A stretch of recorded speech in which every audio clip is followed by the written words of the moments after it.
risk of boring you, it's a little bit complicated. The preschool program is contained inside the foundation funding for schools, and that foundation funding is what I referred to before. It's allowable growth. We don't actually, we've set that and the allowable growth is dollars per pupil. And I don't see Martha.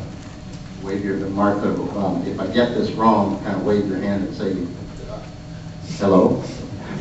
Wave your hand and say you goofed it. I think you get 0.6 funding, as if it's a full-time regular student. You get 0.6 funding for preschool. And since it's contained in the formula, here's the deal. They can't make us repeal it.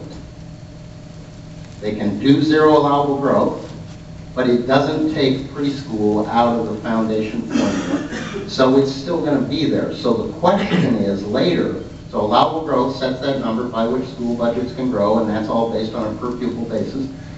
Then at the end of the session we call something called the standings bill. The standings bill funds a whole bunch of things on a regular basis. So those are appropriations that are made every single year, and they're contained in the standings bill. And in the standings bill will be a certain number of dollars for the school foundation formula.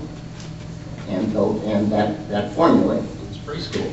So I think it's unlikely the House bill, when they get to this, I think it's pretty clear it's unlikely it will pass. So getting a solid answer for you, I apologize, but it's not going to be easy. Because typically the standings bill is one of the last bills that the legislature deals with, because it's got probably $3 billion in it.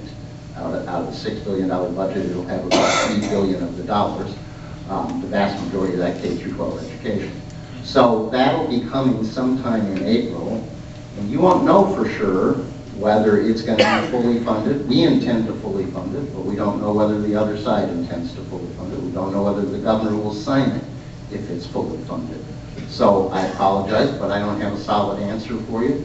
But I do think it's incredibly important that preschool continue, and we're going to fight very hard to keep